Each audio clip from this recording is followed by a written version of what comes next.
Well, that's very well said, but I'm going to tell you again, I believe it's a fact. The world is changing very quickly. Who would ever think we'd be competing globally with somebody, some company or something? So we better have our house in order here if we're going to be able to compete in the future. So we all need to know that our world is changing rapidly. I mean, we all have the smartphones. Who would think that having that phone in your pocket could do all the things that it does? Imagine what that's going to be even 5 years from now, 10 years from now. So automation, technology, it's robotics are going to change how we conduct business and what type of labor we need. So we need to prepare. We need to prepare for that. So who's responsible, Mark? Who's responsible to do that? And if we fail, who do we go complain to? Well, we're all responsible. Government, private businesses, individuals, we're all responsible, to create that environment that we want to create.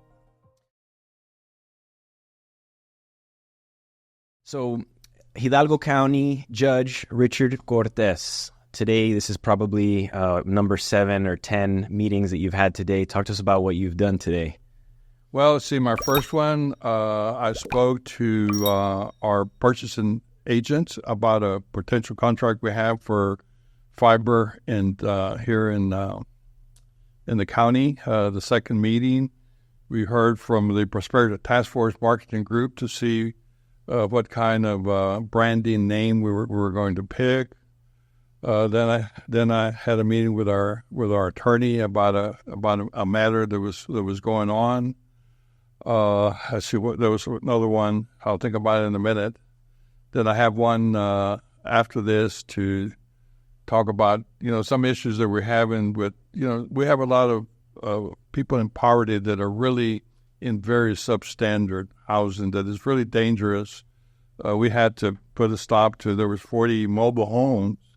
They were connected only to one electrical pole. Oh, my gosh. So it was very dangerous. So we have a lot of issues to deal with. And then, you've had a long career. In all of your career, have you worked this much? I think it's really an honor for me to have been given this opportunity by the citizens of Hidalgo County to try to help in many things as I can. When I ask volunteers or people to help me, I said, look, I'm not looking for experts. I'm looking for people with good judgment, because sometimes we're going to have to rely on somebody else's opinion or somebody else's information, to make decisions. So, no, I've always multitasked. So to me, and I get up early in the morning. By 9 o'clock, I've done mostly a lot of things. I like to start by scheduling the things that I need to do and whom I need to do them with, so that I can be as productive as I can during the day, because there's always other things that come up during the day. I met you when I was 17 years old, and you haven't changed a bit? I haven't changed a bit, only a few gray hairs. The one thing that I learned from you probably by the time I was 18, and it's I don't want to say it's the most or biggest impactful, but it's the word human capital. You use it, and I've learned that you can't do anything without solid human capital. As county judge, how do you manage the human capital on your team, and how do you identify potential human capital to bring onto your team? Mark, that's a very good question. But in management, you never have the championship team. Every day, you build a championship team. And what a lot of people make mistakes is that you're only recruiting when you need someone. I think that's a mistake. You're recruiting talent every single day of your life, because when a talented person comes in front of you, you hire that person. Because somebody with good human capital is going to contribute something to the success of what you want to do. So building, my team at the county is, I didn't have a championship team on day one. I don't believe I have a championship team today. But we're building one. This pandemic, put a kind of a drain in my ability to do certain things, as it took so much of my time during the pandemic. But I think we're moving in the right direction. Because I believe that, and this is not original. I read a book, it was given to me by someone, about moving from good to great. Good to great, yes. Okay, and I tell people that being good is good, and it makes you comfortable and makes you, happy.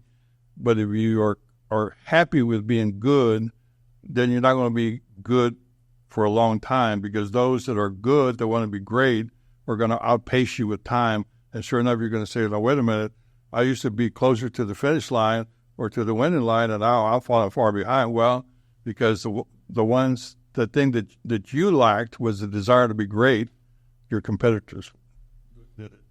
Yeah, Good to Great. That's a fantastic book.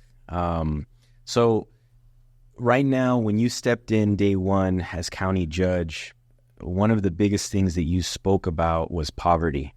And obviously, in your first term, you were solving a lot of problems correlated with COVID, but the big thing that you wanted to attack was poverty. The Hidalgo County Prosperity Task Force. Talk to us about how this idea came alive, and what is the core mission? Well, the idea came from so many of our people, so many of our residents seeking help. For healthcare, for housing, for many things. They want to pay their electrical bill and things of this nature, for food insecurity. So to me, and then I started to see the expense that the county was making to be able to provide all these things. So I started to read up on what we were doing and what studies had been done in the past. And what I found was we're very good at studying problems and even identifying solutions to the problems, but we were terrible in executing a problem or executing the solution to a problem because we're very fragmented in Hidalgo County. We're 22 cities in the county, and we just didn't have the structure. So we had all these studies that told us what's wrong, sometimes even what we could do to correct it, but no one did it. Who is going to do it? So I formed what at that time we called the anti-poverty task force, and I started with academic people at UTRGV, South Texas College, because I thought academia was the place to go and the place to start with. And then this was in February of 2020. And then, as you well know, what happened the next month, we started dealing with this pandemic. But when the pandemic ended, we kind of went back, and we were still going kind of in circles because it's a very onerous undertaking. What do you do to a situation? We've had 5 decades of poverty in excess of 20% in Hidalgo County. 5 decades. Okay, so obviously whatever we were doing wasn't working. Yeah. Because we were going. In fact, we're almost at 28% today. So I sat down myself, being an accountant, doing analysis myself. I said, what would you do if I was the one responsible? So I started with a flow chart. I said, whom do I want to help? So I needed to know the population of the target group I wanted to help. I said, so now I know what's next. Well, most of these people haven't had an opportunity of making good decisions because they like certain things. I said, well, mentorship is so important. Mentors have been good to me. I started my career with a mentor. I said, well, let's assign them a mentor so they can jointly make better decisions. Well, wait a minute. Not everybody can be a brain surgeon. Not everybody can be what they want to be, but everybody can be something. So we said we're gonna send them to a counselor so that the counselor can say, hey, Mark, I think you can be a great accountant, an engineer, you can be an X-ray technician, you can be all of these things. Well, but we're limited here in Hidalgo County as to what paths that we can help you with and teach you there. So we needed to stratify the people so we'll know where to send you. Well, let's say we did all that correctly, and we have a 30-year-old married, has a mortgage, and he wants to be an accountant. Okay, how do you move a person that's already working, needs to work, needs to make that payment every month into a new path? Well, we needed to find some financial resources. So then the other group would be the financial resource group. So let's say we solve all of those things. You have a mentor. The counselor said, hey, you can be a great accountant. We would find your finances. We put you in South Texas College or UTRGE to do the thing. And we finally get one to graduate. All of that goes to naught if we can't have a job for one waited. So in fact, then the other thing I was reading and studying was many of our people that were getting that education, were creating that human capital, left because the opportunities were not here for them, so they had to leave there. So we said, hey, we have to do a better job in creating investment and jobs for this people if we're gonna want to keep the human capital we had. So the last part of the task of the Prosperity Task Force is to really be good at economic development and attracting investment and jobs here to this area. That's what we do. So the Prosperity Task Force, the idea kicked off February 2020, right? So yes. Wow. And how did the first action? The idea came a little bit before that. And right now, I think you have like 15 subcommittees. 15 subcommittees. And so how do you manage all of that and make sure that there's not a lot of, duplicate efforts, time wasted? Well, I've been part of many volunteer groups and volunteer boards, and you can't do everything with a volunteer. So I looked around for that human capital that I needed to be that person, that coordinator to do that. And I had a good friend named Mario Reina, who was the dean of the business school, worked for South Texas College, had a military career before he came here, exercised good judgment of things he did. And I said, golly, I wonder if he's available. And sure enough, I was lucky that he was. So we hired him in the county as a contractor. And he's really the day-to-day manager, facilitator of all those moving parts that we have in the Prosperity Task Force. Now, one of the subcommittees is a CEO group. So talk to us about what the CEO group is, what kind of individuals are members of it. It's really a collection of knowledge. We want to attract companies to come here. And guess what? Each company is going to have a CEO, okay? CEOs usually go up the ladder. They're usually the most knowledgeable about a business. They're most knowledgeable about an industry. They understand the needs. They keep in touch with the changing trends of situation.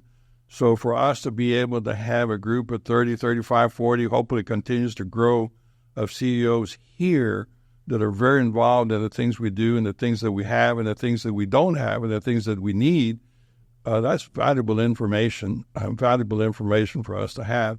And also they have political capital and influential capital and other things. Let's say that we need to contact somebody in Indianapolis. Well, if I know somebody in Wells Fargo, and I've used Wells Fargo just as an arbitrary thing, well, Wells Fargo, I'll call the Wells Fargo banker here and say, hey, do you all have a bank in Indianapolis? Well, sure. Say, hey, we'll call your president and figure out if you all do business with this company and give us a lead because we want to go see it. So it's those relationships that create a network of getting to whomever we want to speak to a lot easier and faster.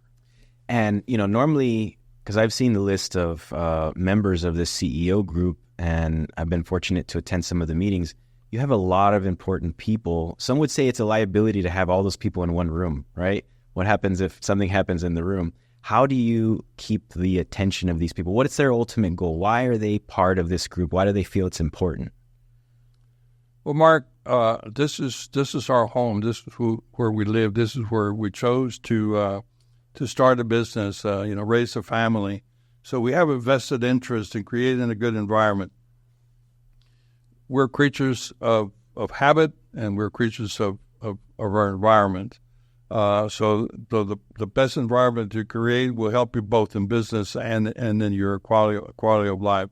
So I think that they see, as we all see, that we live in a fantastic place, a great place that's being underutilized, and we want to stop that. We want to move from underutilized to fully utilized, and they see the benefit in doing that. And we're all working. It's just a beautiful thing to see that we're all working towards the same thing. And there's no ideology here. There's nothing for us to maybe argue about other than maybe the name.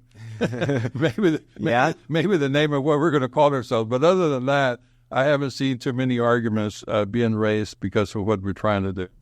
Yeah, I mean, it makes such a big impact. All of these people have a vested interest. They want to continue to see the region grow. You know, Mr. Spammer says, you know, when the region grows, you know, my companies do well. The people in my companies are happy to live here, and it's easier to recruit.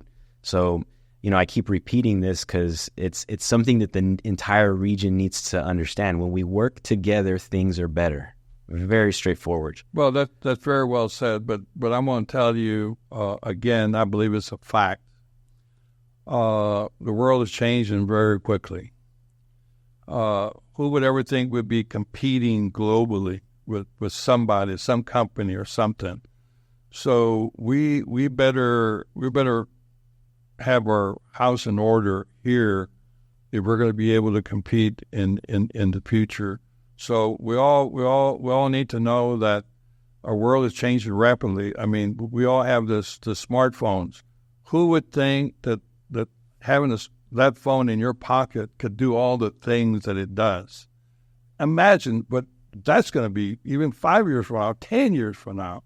So automation, technology, it's robotics are going to change how we conduct business and what type of labor we need. So we need to prepare. We need to prepare for that. So who's responsible, Mark? Who's responsible to do that? And if we fail, who do we go complain to? Well, we're all responsible. Government, private businesses, individuals, we're all responsible, to create that environment that we want to create. So the name, the CEO group, we talk about what is the name that the region is going to be called. Obviously, you are the county judge for Hidalgo County. That's one county out of the region, the 4-county region. Talk to us a little bit about the name Rioplex that is right now a top contender, and talk to us about how you focused on getting the other counties, the other leaders behind this. Mark, when I was Mayor of McAllen and I was promoting and advocating McAllen, I had limited assets to sell. Okay? All of a sudden, I become county judge of Hidalgo County. And I believe now we're the 7th most populous county. I think we're ranked number 8, but I think we're really number 7 most populous county in Texas. Now I have more assets to sell.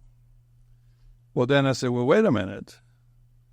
If we include Willacy County, Cameron County, Hidalgo, and Starr County, then we have more assets to be able to sell.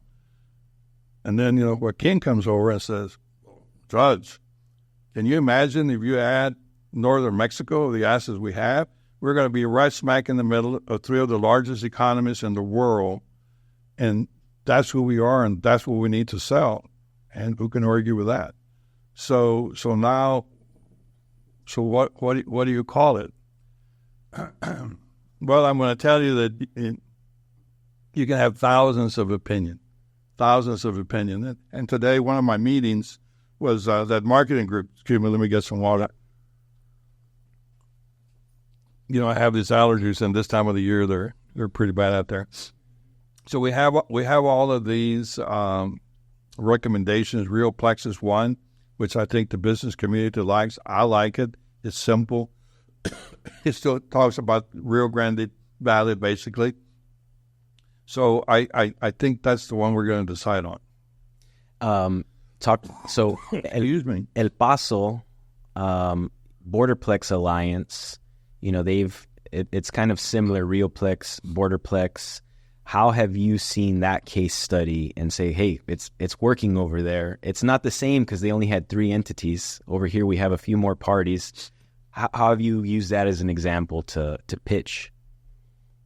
Well, first of all, one of the ladies that was a county commissioner, I believe, when all this was happening, happened to marry a local guy. So she is here now. So I know a little bit more about how that all developed than most people do, because I have a direct, pipeline to that. I think El Paso and Borderplex has limitations. They're trying to sell pretty much that cross-border trade type of thing. We're much more than that. We're going to be much more than that. We're going to be able to offer much more than that. Do you know that we are graduating more high school graduates than I think but 11 or 15 other states of the union are every year? Wow. Okay, every year. We have something that others are looking for. There's many pockets of the United States that are losing population, not gaining population. So the future is going to be very competitive, but I think we're going to outperform a lot of areas if we keep going in the direction we're going now. I don't know if I answered your question or not, but as I told the group earlier today, we're not there yet. We're building a team. There's still questions unanswered. There's still things to do. So we're moving in the direction that we want to be great. Yeah, and I think of, this whole branding idea, I think of it as a new business, right? Because it essentially is. You're starting, and the marketing is the biggest aspect of it. And it takes a while to set up the foundation of that new business. You're going to confirm a name, but next is, okay, so who's going to be part of this and who's going to participate in the region? Talk to us about regionalism and how the rest of the Valley has responded to what your group is proposing. Well, that's another very good question. When I started this, Mark, I didn't want it to be larger than Hidalgo County. I have been part of discussions of the Rio Grande Partnership and other more broader regional areas, and it's difficult to get a consensus in a small group, much less in a bigger group. So what I wanted to do was kind of learn from the history of America. And America's history of business success it started with an idea. They perfected a process, and then they duplicated the process. So what I wanted to do, I was in a hurry to be successful, not in a hurry to fail. And the larger group that you have, the more difficult it is to make decisions. I wanted to be a speedboat. I wanted to be able to move here and there and not be a battleship where I would move this way. So what we're doing now is developing those platforms, that model that now we can duplicate. But we're getting there quicker than what I thought. We came across Joaquin and his group, and he wanted to add Mexico to it. And our neighbors are finding out, say, wait a minute, what's going on in Hidalgo County? And they all want to be part of it. So I think we're all going to bring in all of those counties together and continue to develop the model. We don't have the model yet. We have some parts of the model, but we're not there yet. To give you an example, we have mentors that aren't mentoring. Well, why aren't you mentoring?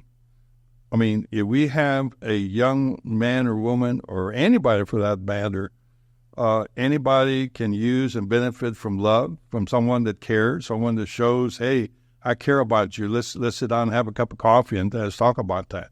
Because only good things are going to happen from that. So we're getting there. Northern Tamaulipas. All of these efforts are happening on this side. The city of McAllen, as well as some other border cities, long ago realized that when, Reynosa grows, it's beneficial for McAllen. Now we're expanding this and saying, all of Tamaulipas, we're going to include it as one region because it intersects. How do you see that? I see that very positive and very necessary. We have certain rules on this side of the river of growing crops and things of this nature. And most of our farmers that were farming here when I grew up, here we had carrots, we had cotton, we had a lot of row crops here in the valley. Well, you don't see that anymore. So 70% of our fruits and vegetables that we consume in Texas come from Mexico. In fact, we send them yellow corn and white corn to Mexico because they don't produce enough corn to keep up with their tortilla consumption. Demand. Wow. Believe it or not. Isn't that something? Wow. Okay. And sometimes we get it back in a different form. So our economies are intertwined and I think more so in the future. And as companies need services, I think the combination of what we have to offer and what Mexico has to offer will capture a lot of companies out there that may find us attractive to come and do business. Joaquin Spammer gave an example that you gave of the Rio Grande Valley, Rioplex, Northern Tamaulipas being a big shopping mall. And you, as the landlord, all you want to make sure is that they come to the shopping mall and, buy goods and services from that shopping mall. Well, the analogy that I gave, I was given to one of the city Chamber of Commerce's deal. I said, look, I look at the county as the shopping mall. My job is to bring people to the shopping mall. Your job, if you have a store in the shopping mall, is to take them to your store. I said, but wait a minute. Okay, it's a little deeper than that. I'm not going to be able to bring anybody to the shopping center if I don't have good stores in the shopping center. Okay, so your commitment to us, to me, is I want you to be good at what you do. I don't want you to put a for sale sign and say, hey, I have something to sell and wait for somebody to come. No, I want you to be better than that. I want you to offer goods and services that people want. And who would ever know that your taste buds change or your like for something changes over time? So if you don't experience something, then you're never going to want to desire it. So there's a lot of science behind marketing, and I want all of you to learn that science because it is a science. If you apply those rules, then you're going to be better than not. And some of our cities here are just not sophisticated enough to do that. So they need your help. They need our help. And that's what we're here for, is to help one another. Because the other analogy that I gave is Texas is a forest of trees. And we have very strong trees, Houston, Dallas, San Antonio. Okay. Austin keeps fertilizing the strong trees. Okay. If you want a strong forest in Texas, you fertilize even the small trees and the other trees so that we can have a forest of all strong trees. Same thing goes here for us. We have some strong cities, but we need them all to be strong. Let's talk about the Hidalgo County Courthouse. So when you came into office, that project... Oh, it only took you 30 minutes. Go ahead. That was pretty good. So Hidalgo County Courthouse, when you got into office, that project was already started. There was a budget set aside, and there was completion dates, but for whatever reason, those completion dates were not met. And there's been articles and stories of the county courthouse. They're going to have to tear it down. Let's clear the air. What is happening with the county courthouse, and when do you expect it to be operational? The best information that I can give you is information given to me, okay? Because I don't have firsthand knowledge of the status of the roof and the status of other construction. So I am relying on the information that has been given to me. The information given to me is that the courthouse is finished enough where all of the life and safety issues are taken care of. We're looking now at other things that need to be fixed, but all of the life and safety issues have been completed. That's the good news. The bad news is that one of the things that isn't completed correctly and properly as it was designed was the stucco. The stucco. If it were to rain, there would be water falling in between the hard wall of the courthouse and then the stucco, which needs to be fixed. That's the major thing that needs to be completed. Then the other thing is the bottom floor is basically a jail. Well, not basically, it is a jail. And before we can move in, we have to have the state of Texas jail standards come and review it, check it, for us to be able to use it. Well, we can't do that until the city of Edinburgh gives us a certificate of occupancy. So we're hoping that we can get the city of Edinburgh inspectors and everybody comfortable enough to give us a certificate of occupancy so we can get the jail standards people coming in. We'll fix the stucco, as we go. And one of the issues that we have now, and this is, again, poor timing, unfortunately, we're going into the hurricane season. We're predicting a storm, heavy rain coming up in the next week. Well, we don't want to be fixing the stucco and all that during the hurricane season. So I think we're going to maybe put a Band-Aid on all those things. Hopefully, move in there, quickly or pretty soon, and then work on that later when the weather is more adaptable for that.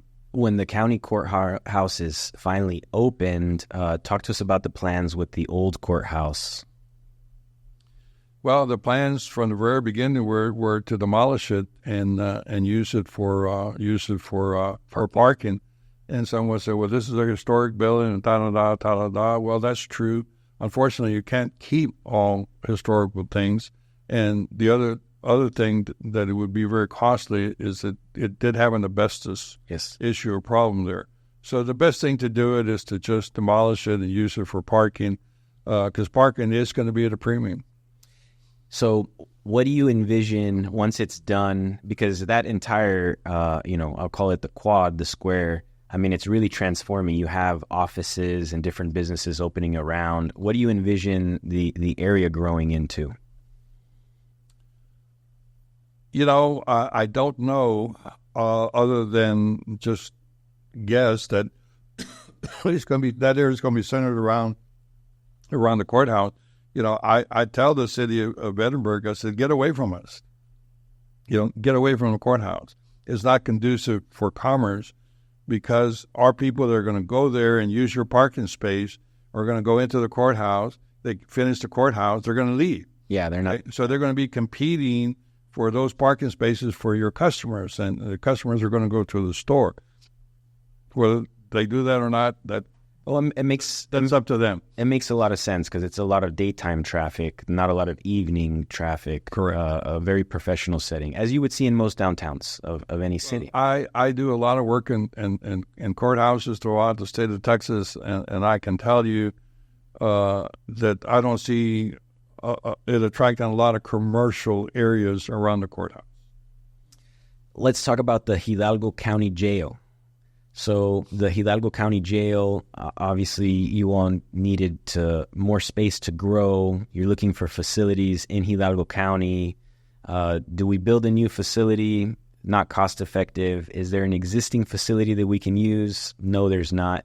You had to get creative in finding a solution for that. Talk to us about how you got to that point. Sure. The courthouse that was built in the early 20s, as I recall, was designed to be 2,000 beds, and they cut it down to 1,200 beds. So already back 20 years from now, the need was 2,000 beds, but they brought it down to 1,200 beds. So for the last 10 years, we've been full capacity in the 1,200 beds, and we've had to send prisoners outside the area to other prisons. And of course, we don't have a choice. Okay, the state of Texas requires us to have that facility. So as we went out for proposals as to design a new jail, to no surprise of anyone, costs have gone up very, very high. And I don't remember exactly, and I was quoting the paper one time that one of the commissioners said something different that I did, and that would be possible. But we could have been talking about different studies. We've had different studies, so different studies said different things. So if he was talking about a different study than I, then that would explain why it's different. But to have a new jail, we were talking about $180,000 per bed. Okay, so you do the math. Well, Lord and behold, the good Lord likes Hidalgo County, and the Willacy County jail was available. They were going to try to sell it or do something with it. So we took a look at it, and what was the value?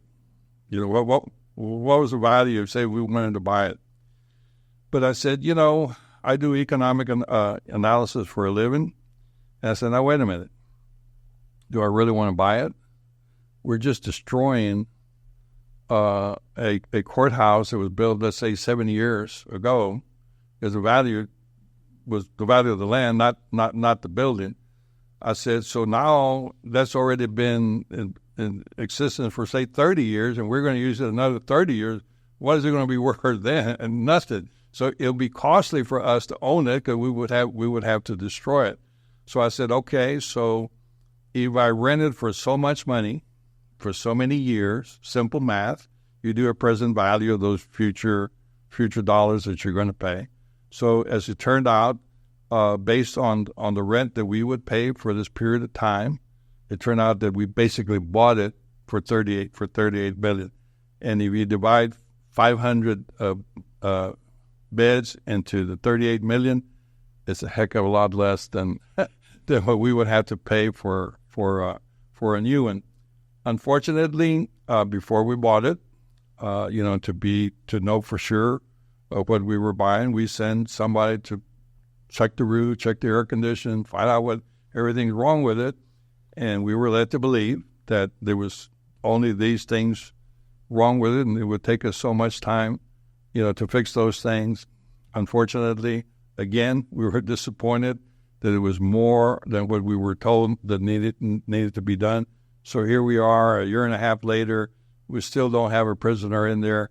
But one of the meetings that I had before coming here was talking about that. We're a few months away from being able to put prisoners in there.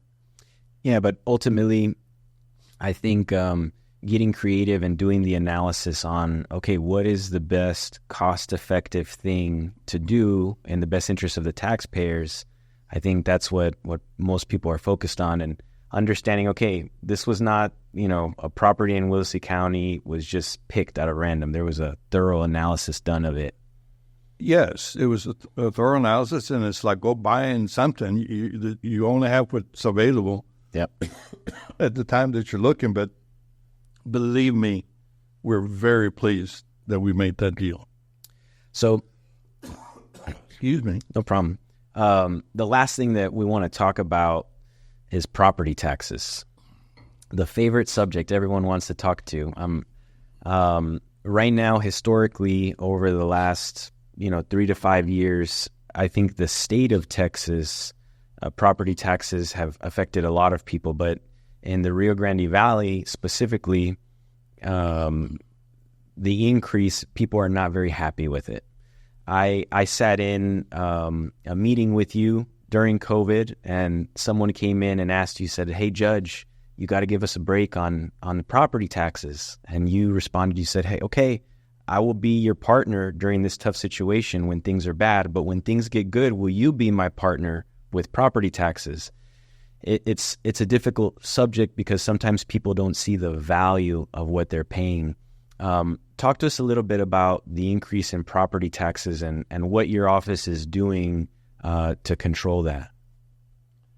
Well, the first thing that I want the public to know is that the appraisal district was mandated to us by the state of Texas. Okay? And the way the state of Texas finances public schools is they ask the school district to assess a tax on the tax base of their district, and if they're short, they'll send you the difference. Okay? So the state of Texas says, ooh, well, wait a minute. Why do they give a cuñado deal, and we're in Nevada, so everybody knows what a cuñado deal is? If they start lowering the values and not put the real values, we're going to have to put more money. So they send people over here to say, hey, wait a minute, Hidalgo County, are you putting the proper values on property? Okay, so it's not us that's telling the appraisal district to put any value on any property. The state of Texas comes and makes sure that we do. They want their fair share. Well, they want to make sure that we are appraising the property what it is. Okay, so here, how it's handled is that everybody goes to the appraisal district to get the property values appraised. So they all contribute a certain amount of money to them to be able to do that. Now, are there mistakes made? Are there adjustments made? The answer is yes. Okay. Let's say that I have a warehouse that's 20,000 square feet, and I built it 5 years ago, and I have a warehouse that's 20,000 square feet that I built 30 years ago. Okay. Well, if you're going to value on a square foot basis, is that a fair way to value it? Well, no. Yeah. Okay. So what is the correct adjustment? What is the correct thing? So it's not a perfect science, but there has to be some valuation for that. So if the appraiser doesn't know that, hey, I'm about to put a new roof, I'm about to have to put a new air conditioner on this one, they don't know that, well, they're going to overappraise it. So it's also the responsibility of the property owner to say, hey, wait a minute, I don't agree with this value. But isn't that great? Isn't it great that we live in an area that things are going up in value, not down in value? If I had a choice, I mean, I'm a taxpayer too. Okay? If I had a choice for my property to lose value or gain value, I would want it to gain value. So what seems to be a curse is really a blessing, because at some point in time, that property is going to change hands, and you want to get as highly compensated as possible. And then I've had people say, well, it's your fault that we have poor people here. Well, an average tax rates, if you put all the taxpayers together, it's a little over $3, let's say 100 or 100. Well, ours is only 1/6 of that. So how can we be responsible for high taxes when the bill, only 1/6 of it, belongs to us? So I understand the frustration. My next meeting after this, I'm going to go sit down and talk about all of the, I don't know a better word, but all the poor areas that we have in the county. And there's some, I mean, when somebody says I'm poor, no, you're not. I know what real poverty is, and we have a lot of that. We're going to have to figure out how we can become more efficient in providing the services that we're providing. To give you some examples, our district attorney, they can't hire lawyers right now because we're not competitive, and we have to have lawyers prosecute the cases. Well, what do you do when you can't hire lawyers? Well, the only way you're going to hire lawyers, you have to pay them more. Deputy sheriffs, do you want to be a jailer? I mean, how many people want to be a jailer? Okay. And I mean, that's a tough job. So if you're not getting enough people to be jailers, then you have to pay them more. So it's not wasteful spending on government. Believe me, there's always some wasteful spending, but a lot of what's causing us to need more money is not wasteful spending. It's just, circumstances. And just the cost. I mean, cost of things have gone up. I call it, the COVID effect. And so people need to make more money. And ultimately, people are going to look, what is the best opportunity for me, and take that approach. Judge, is there anything else that you want to cover that we have not covered? Well, first of all, I want to thank you, Mark, for giving me this opportunity, to have this venue to explain things. And I think as we move forward, I would like to come and visit with you, more often and bring the people up to date on some of the things that are happening. I'm a believer that I don't want you to give me anything other than give me an opportunity. But we have a cultural problem here in Hidalgo County. We have 6,000 jobs out there that have not been filled and 10,000 people looking for work. Hold on. What's wrong with this picture? We have 6,000 jobs available and 10,000 people looking for jobs. Well, why haven't we put it together? Well, there's only four things that because of that, at least what I can think of. Number one is they really don't want the job. And unfortunately, that's part of the problem. The other one, the job doesn't pay enough. The other one could be, well, I don't know how to do the job. Or they have barriers. They have a mentally ill person, a sick person. Transportation is a big problem for us because we have a lot of people that are poor and they don't have any transportation to get to work. So we have a lot of problems to solve. That's the bad news. The good news is that I think we have a perfect storm right now, and many of our leadership here in the county, we're working very well together in trying to solve those problems. Well, Judge Cortez, I want to say on behalf of everyone, keep the good fight going. Good things happen every day, but great things take time. And I think that's going to be the story of South Texas. So thank you for your time today. Thank you.